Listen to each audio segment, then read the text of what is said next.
So let's talk about images. So images, as you know, I'm sure, will add a visual element to your blog posts or even to a screen capture video like this one that you're watching right now.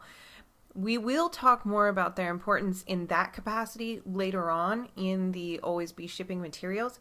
But for this video and this application today, I want you to think of images as a standalone piece of content. I don't even know if we should be calling them images because that's a little stuffy and intimidating. Oh, you need to get some images, right? So we're going to call them snapshots because that's a lot more casual and that's a lot more of what this is about. So unlike a full-length blog post or video, snapshots can be captured very quickly, they can be sent out very quickly, and they require very little or really no planning, which we really like. Ed and I both use snapshots all the time to connect with our audiences because they are so quick and so simple and they can be done so easily on the fly. It's just another way to keep in touch with your audience constantly so that you remain in their mind, so that you are always considered the market leader in your area because you're the one who's popping up all the time with great stuff, including images. So let's take a look at some examples of how we've been using images. Now here's a post on Ed's blog where he had just finished running 200 kilometers and he took a screenshot from his iPhone. He was very proud of himself for having accomplished that, as am I. I still haven't started the Bikram yoga thing, guys. I don't know that I ever will. It's the research. Got to do lots of research before we start an exercise program, right? No, but Ed's actually doing it here and proud of himself. It's also something that other folks can identify with, and it also shows how he's been using an app, which is a lot about what he teaches, to accomplish things. So he made a blog post entirely of this image. It also went out on Facebook and other places like that. So that's one thing that you can do.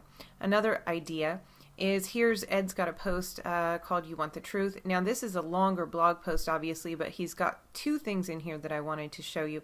Number one was that he took a screenshot of what somebody else said on Twitter that helped illustrate a point that Ed wanted to make. So your screenshots, your images, your snapshots don't have to be necessarily things that you've created. In this case, of course, he gave credit to the person who originally posted this, and then Ed used it to illustrate a point of his own. Now here's another one down here. This I really like because I think that this is a super cool idea and one that you can use every day. He read something. He thought that it was great, and he took a screenshot of that while he was reading it on his iPhone, and then he used that in his blog post. Now, I think that this is really interesting because he didn't just quote, this is from Stephen Pressfield's book, Do the Work. He didn't just quote the book and say, Stephen Pressfield says, blah, blah, blah, blah, blah, in his book, Do the Work, which I really think that you should read. Instead, he took a screenshot of it. And how much more interesting is that to see it exactly where Ed saw it, to see the highlight that Ed put on it in his Kindle Reader app. I'm assuming that that's what he's using, but I could be wrong.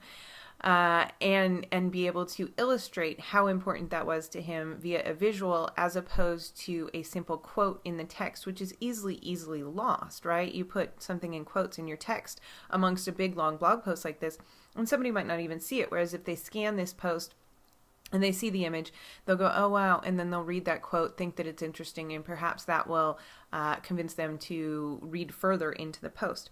So I think the images are fantastic to illustrate a point, to quote a source as he did here with Merlin, and to provide a visual quotation as well. Now we'll take a look at my Facebook page. Here is a post where I uploaded a picture of a book. The book was called Winning by Jack Welch. And I said, hey, it was Jack Welch's catchphrase first, not Charlie Sheen's.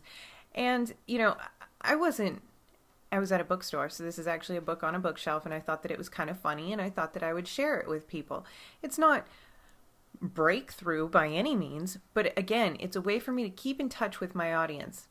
And in this case, I was also able to tie it in with something that was sort of going on in pop culture at the time. And then we've got one where I took a screenshot of some comments that people had posted on my blog.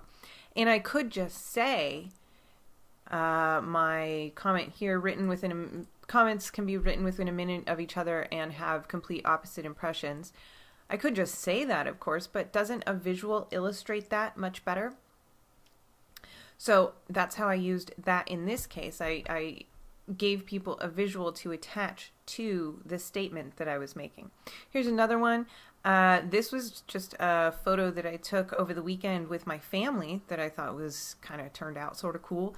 And I posted it on Twitter, and then the person who makes these stickers actually found that post on Twitter. I didn't even know that he was on Twitter, obviously, or that he was an actual person for that matter, and replied back to me on Twitter.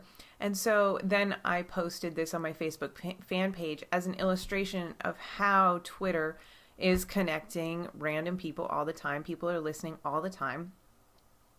And how that is so effective and interesting. So I posted that on my Facebook fan page to let people know what had gone on. People thought that it was great and interesting. So again, I'm just using these images to begin conversations with folks, to continue conversations with folks, or to look at things in a little bit different way. Up here, National Wildlife Magazine had a subtitle about wolves saying sexy beasts. And I said, hey, even Nature magazines try the sex sells angle. So again, I'm looking at something that's entirely unrelated to marketing. I was actually in a doctor's office waiting room and saw this and saw how that could reach back to my readers, how that could be relevant to my readers. And again, being able to illustrate it with a picture makes it so much more interesting.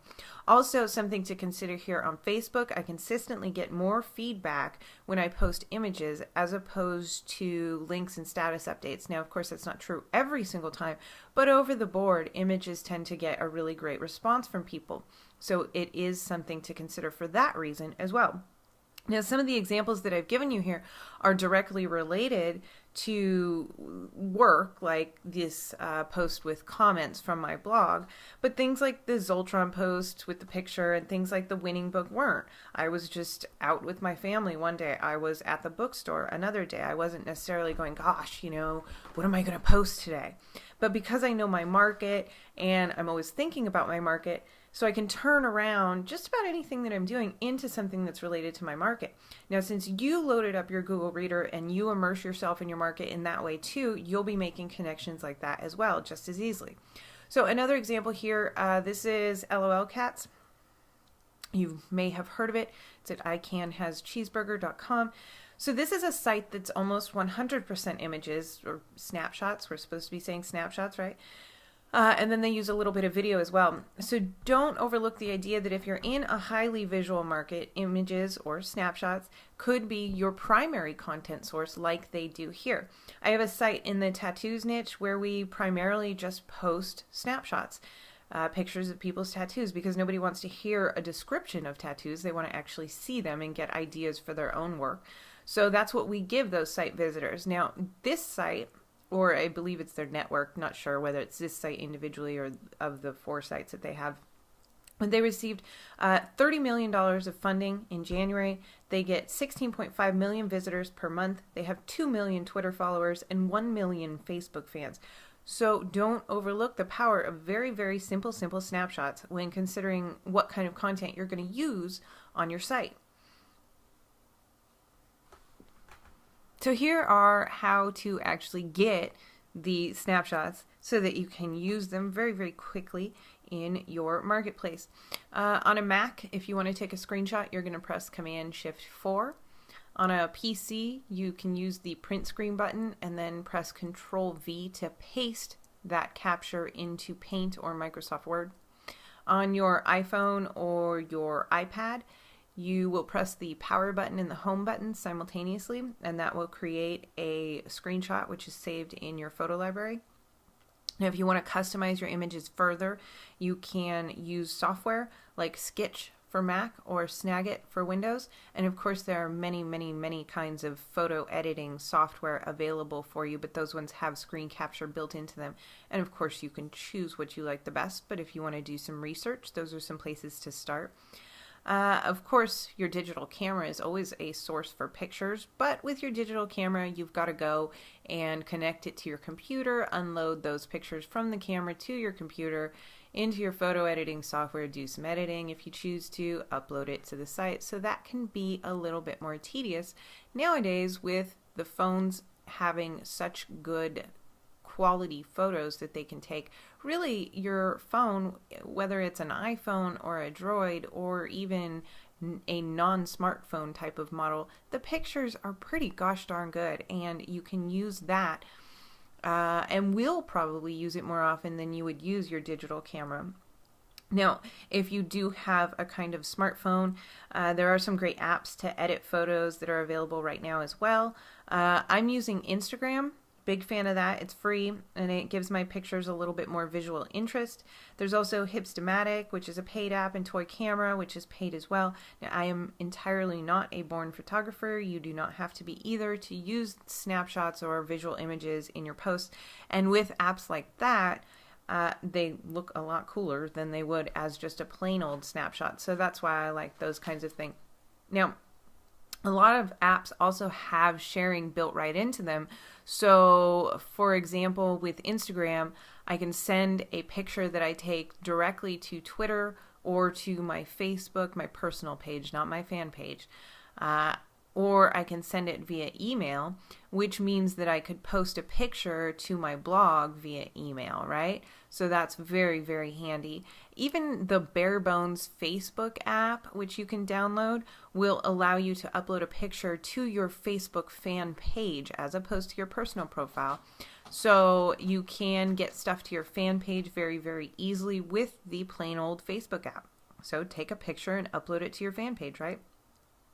So using your phone and sending an image directly to the destination, your blog, your Twitter, your Facebook fan page, absolutely removes a huge chunk of resistance where, like I said, you've got to sit down, you have to plug in your camera, you've got to upload the pictures, you've got to edit them, then upload them to your actual site. So with a phone, you just snap, you upload, and you're done. And because you've got less barriers there, it's more likely that you'll actually use this kind of workflow and ship your content, your snapshots, your images out to the folks who are out there waiting and looking for your content.